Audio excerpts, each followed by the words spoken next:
5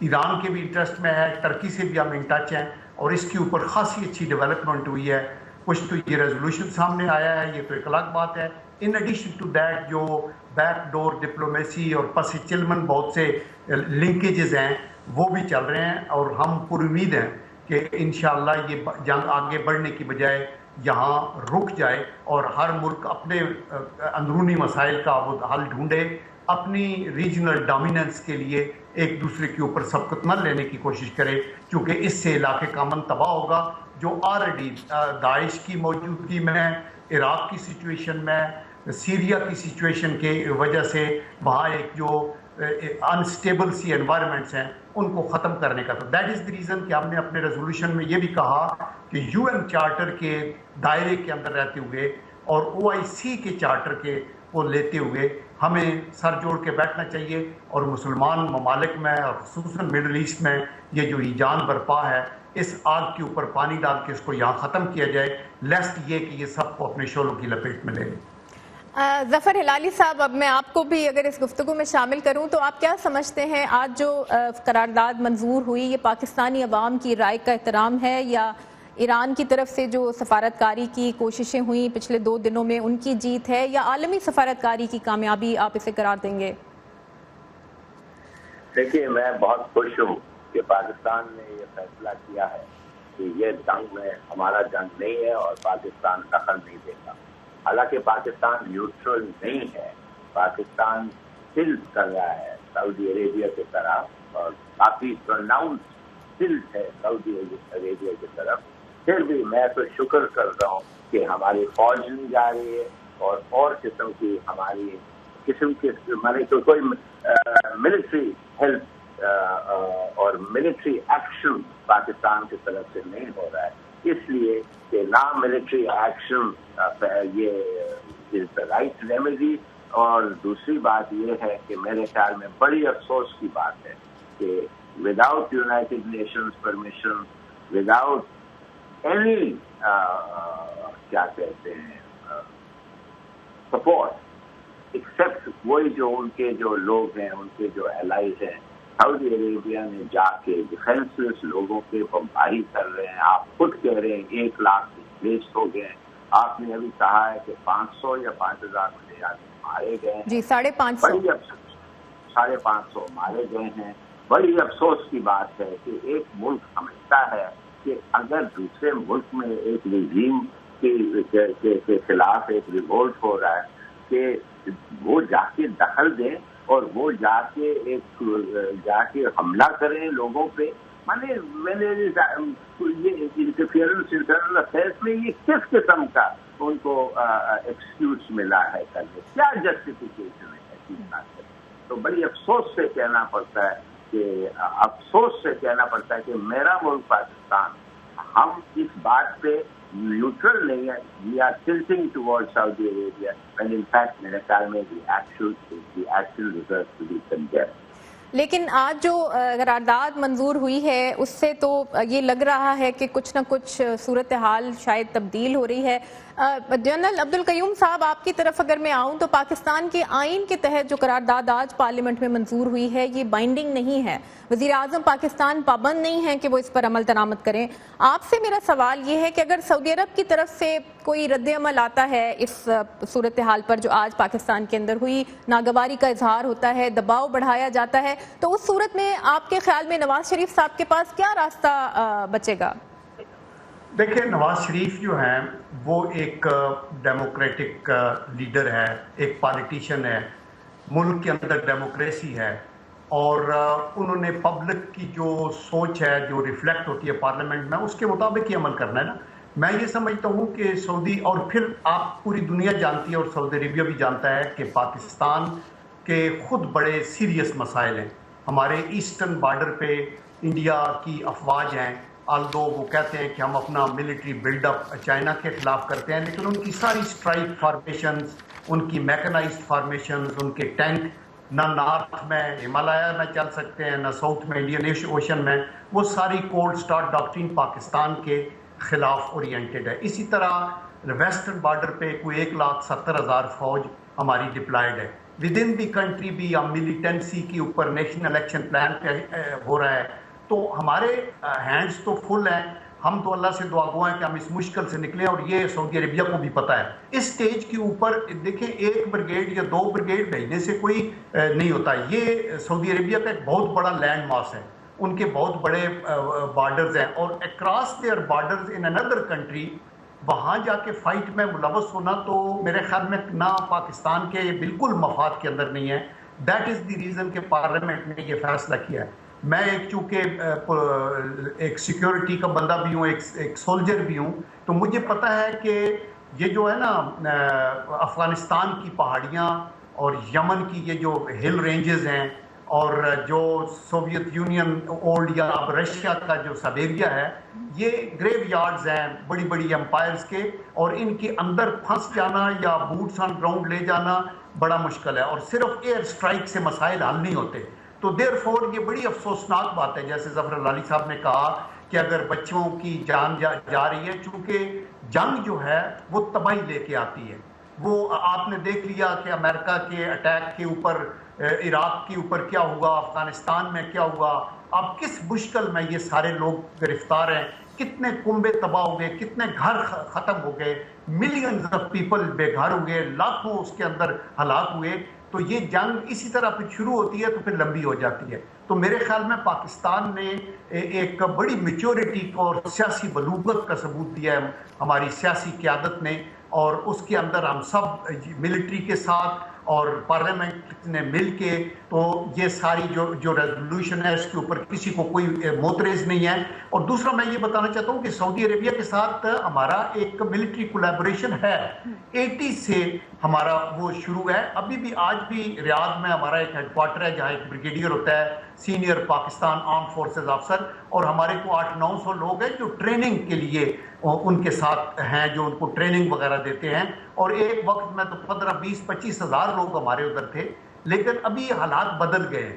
ابھی middle asset کے حالات بھی بدل گئے ہیں, ساؤتھ ایشیا کے حالات بھی بدل گئے ہیں, ابھی ہمارے خطرات بھی مختلف ہیں, ہماری پاکستان کی اپنی انٹرنل انوائرمنٹ بدل گئی ہیں. تو دیٹ از دی ریزن کہ ابھی یہ کرنا ہوگا. تو آئی ایم شیور کہ سعودی جو گورنمنٹ ہے وہ very well disposed towards Pakistan, اور وہ ہمارے ان مسائل کو سمجھیں گے. اور ہم یہ سمجھتے ہیں کہ ہم اگر نیوٹرل رہے تو اس میں ایران کا بھی فائدہ ہے اور سعودی عربیہ کا بھی فائدہ ہے, چونکہ پھر ہم آگے ہو کے تو ان کو آپس میں الگ کر کے, تو ہم نے جو ریزولوشن پاس کیا ہے کہ یمن کے اندر سیز فائر ہو, اور اس کے بعد فوراً ایک انٹرنیشنل پیس کیپنگ فورس ہو, پھر کوئی آزادانہ الیکشن ہو, اور جو یمنی خود ڈیسائیڈ کرتے ہیں. ٹرائبل سوسائٹی ہے افغانستان کی طرح, ہمیشہ کبھی بھی اسٹرانگ سینٹرل گورنمنٹ نہیں رہی, یونیفائڈ پہلے نہیں تھے, پھر یونٹی ہوئی, پھر الگ ہو گئے. تو میرے خیال میں ان کو اپنے مسائل خود حل کرنے چاہیے. یہی سبق ہے جو ہمیں سیکھنا چاہیے, اور آئی تھنک میں ان پر امید ہوں کہ انشاءاللہ ہم اس آگ پہ پانی ڈال سکیں. آپ کا بہت بہت شکریہ عبد القیوم صاحب. ظفر ہلالی صاحب, اگر میں آپ کے پاس آؤں اور میں آپ سے یہ پوچھنا چاہوں, جیسے کہ عبد القیوم صاحب نے یہ بھی کہا کہ ایک کولیبریشن تو جاری ہے سعودی عرب کے ساتھ پاکستان کا, اور کافی عرصے سے جاری ہے. ایسے میں آپ کو کیا لگتا ہے, سعودی عرب بہت ایک دولت مند ملک ہے, اس کے پاس دنیا میں کہیں سے بھی اسلحہ خریدنے کی صلاحیت ہے, پاکستانی فوج سے مدد طلب کرنا آپ کے خیال میں علامتی نوعیت کا تھا زیادہ, یا آپ کے خیال میں پاکستانی فوج کی صلاحیت کا اعتراف ہے؟ کیا کہیں گے آپ اس کو؟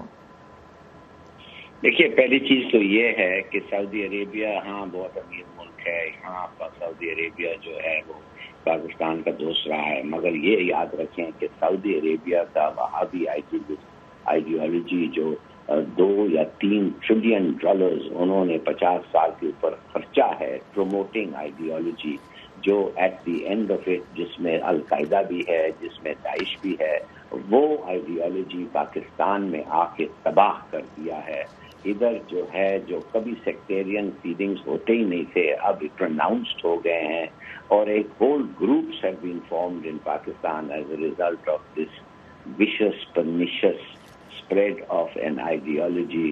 لیکن یہ والی بات تو دونوں طرف سے نہیں کہی جاتی, دوسری طرف سے بھی شاید اس قسم کی بات آتی ہے سامنے کہ ایران بھی اپنا انفلوئنس یوز کرتا ہے ان سب ملکوں میں جس کے قریب ہے. ہم تو ایران کے ساتھ پوری عمر بھر رہے ہیں نا, ہم تو ایران کے ساتھ since we came into existence ہم ایران کے نیبرز ہیں. میں نہیں کہتا کہ ایران بلی وائٹ ہے, آفٹر دا ریولوشن خاص طور پہ انہوں نے بھی کوشش کیا ہے اپنی آئیڈیالوجی اسپریڈ کرنے، مگر آپ دیکھ رہے ہیں کہ پاکستان کی کیا حالت ہو رہے ہیں. آپ دیکھ رہے ہیں کہ یہ مدرسے جو ہیں بیکم نرسریز آف ٹیرر، ان کو کدھر سے فائنانس آ رہا ہے، کس ملک سے آ رہا ہے اور ان کی کون سی آئیڈیالوجی ہے.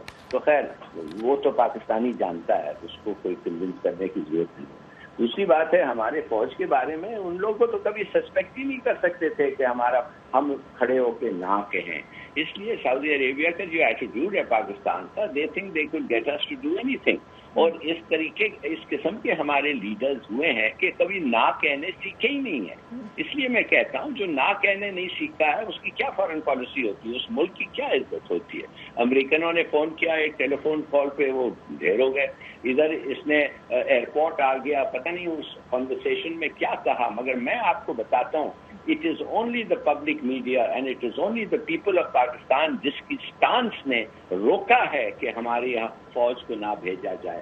میں تو سمجھتا ہوں ہماری اسٹیبلشمنٹ اور گورنمنٹ دونوں حیران ہو گئے کہ کتنا اسٹرانگ فیلنگ تھے ملک میں کہ ایسے اس پرٹیکولر جنگ میں ہم نہ شریک ہوں.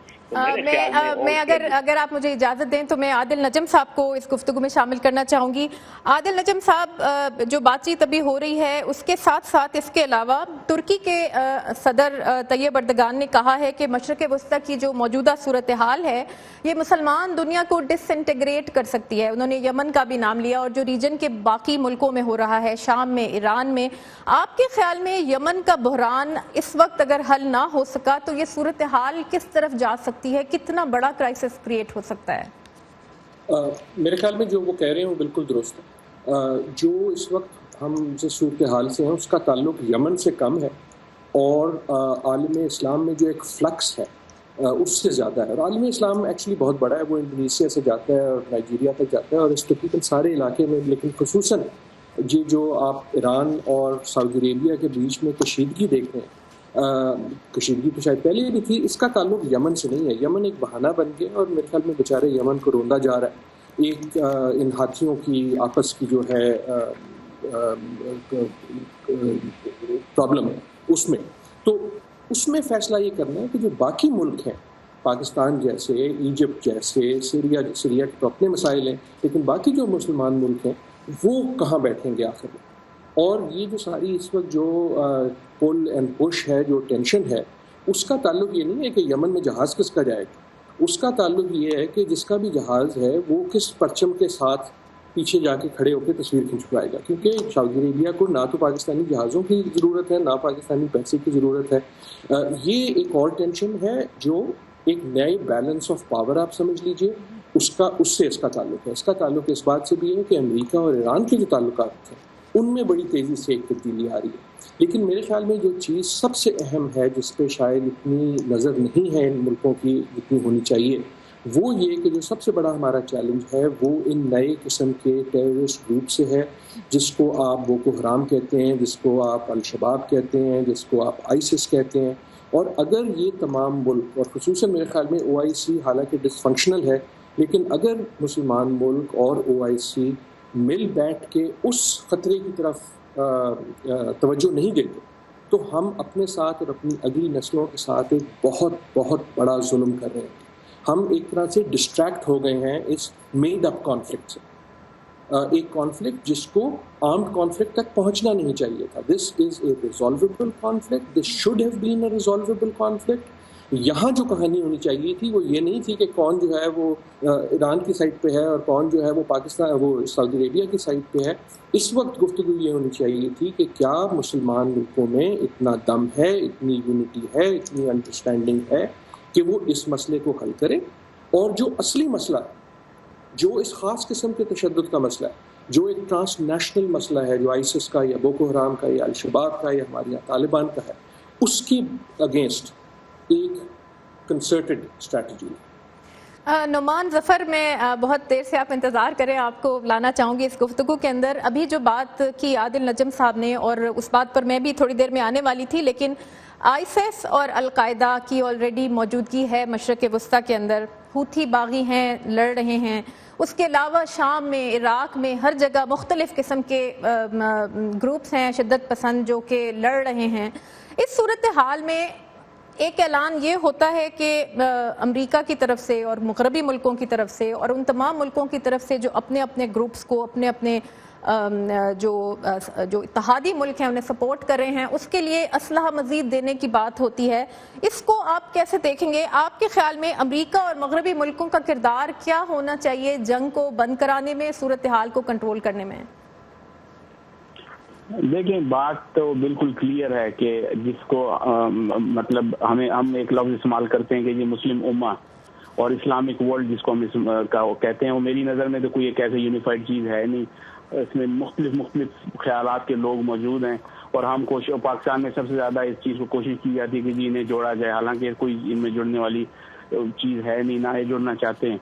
دیکھیں بات یہ ہے کہ جب ایک کسی گھر کے اندر کوئی خرابیاں موجود ہوں اور ان کے اندر سنسیئرٹی نہ ہو تو باہر کے لوگ آ کے اس میں انٹرفیئر کرنا شروع کر دیتے ہیں اور کوئی ان کو مشورہ دیتا ہے، کوئی مٹیریل سپورٹ دیتا ہے اور وہ چاہتے یہی ہیں کہ ان کا گھر کسی طریقے سے اور خراب ہو جائے اور جتنا بینیفٹ جتنا انٹرسٹ اپنا وہ گین کر سکتے ہیں وہ کرتے ہیں. جی ہماری ڈپلومیسی بالکل اسلامک، آپ اویسی کا حال دیکھ لیں، بالکل جتنے 2-2.5 مہینے میں ان کی طرف سے ایک بیان بھی سامنے نہیں آ رہا کہ بھئی وہ کیا کرنا چاہیے، یمن میں کیا ہونا چاہیے. وہ میرا خیال ابھی تک وہ سوچ رہے ہیں کہ وہ کیا یمن کی سائڈ لیں یا سعودی عربیہ کا سٹانس لیں، کیونکہ ان کے سیکرٹری جنرل صاحب ابھی سعودی آ گئے ہیں.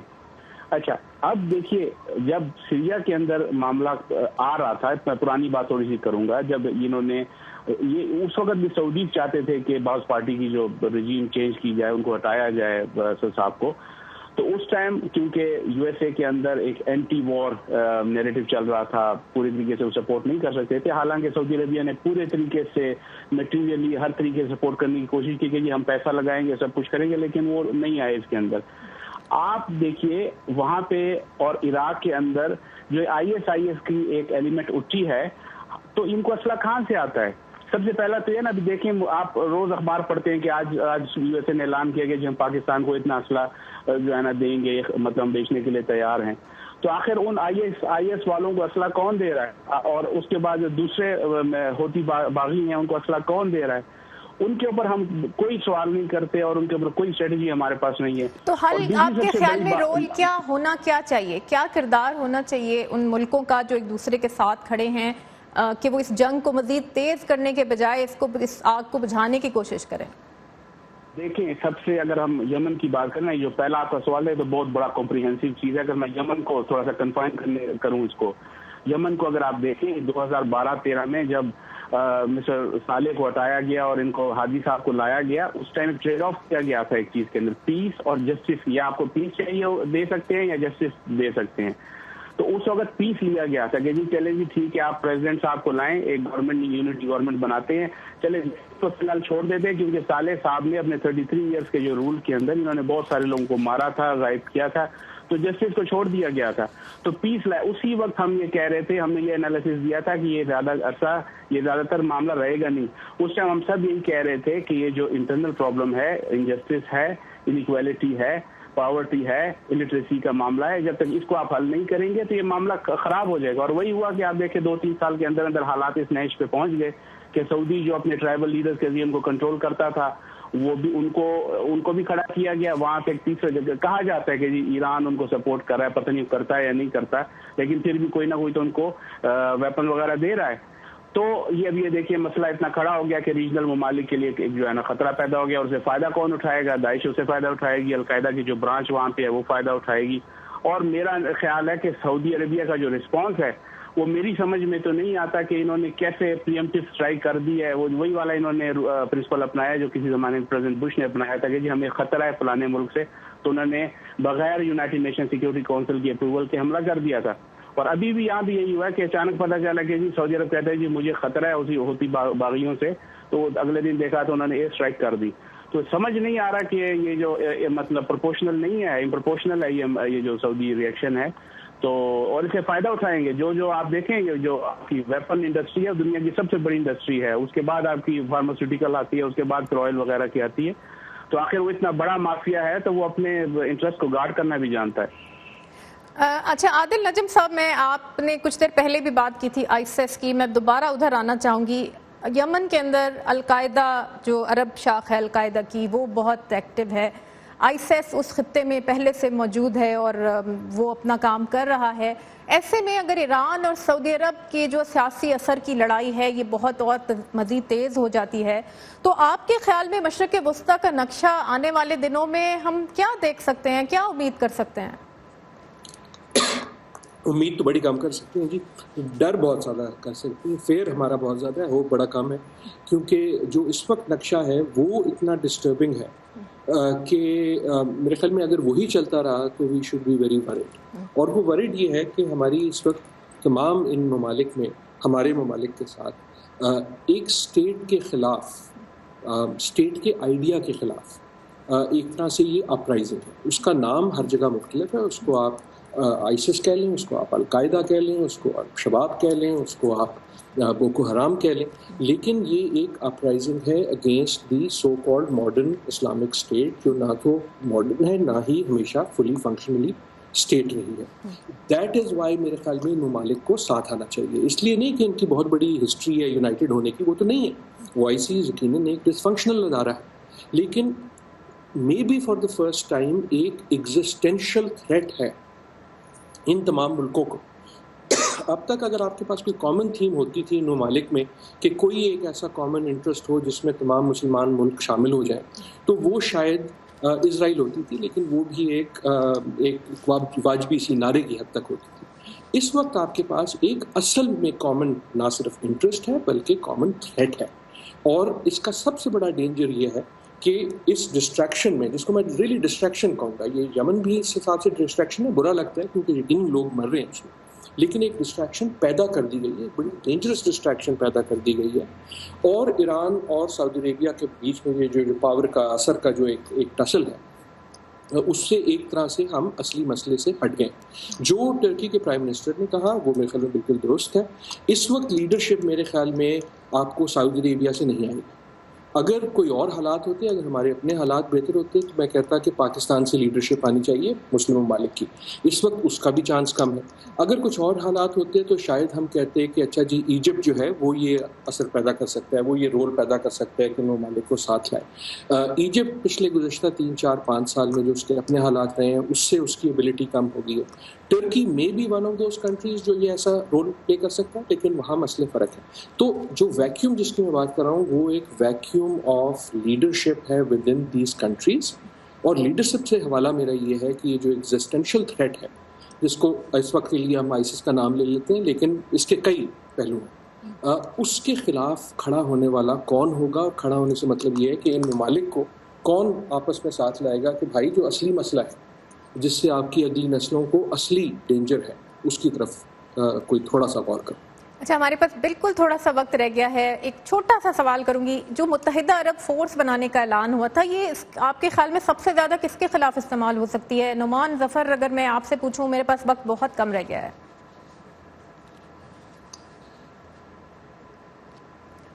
جی نعمان ظفر شاید ہمارے ساتھ موجود نہیں ہیں. عادل نجم صاحب, میں آپ کے پاس اگر لاؤں یہ سوال, ہمارے پاس وقت بہت کم ہے, صرف یہ بتائیے کہ جو متحدہ عرب فورس ہے اس کو کہاں زیادہ استعمال کیا جانے کا خدشہ ہے آپ کے خیال میں؟ یہ ایک ایسی فورس ہوگی جو مسلمانوں کے خلاف ہی یوز ہوگی نا, تو آپ مسلمان کو ماریں گے.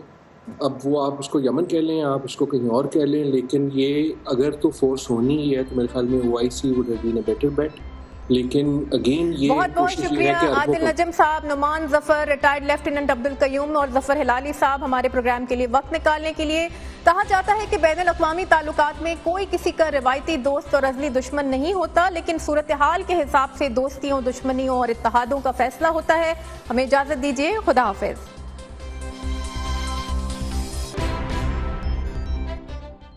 I'm Faiz Rahman from Cafe DC. This is VOA. Follow me on Twitter, Faiz Rahman VOA.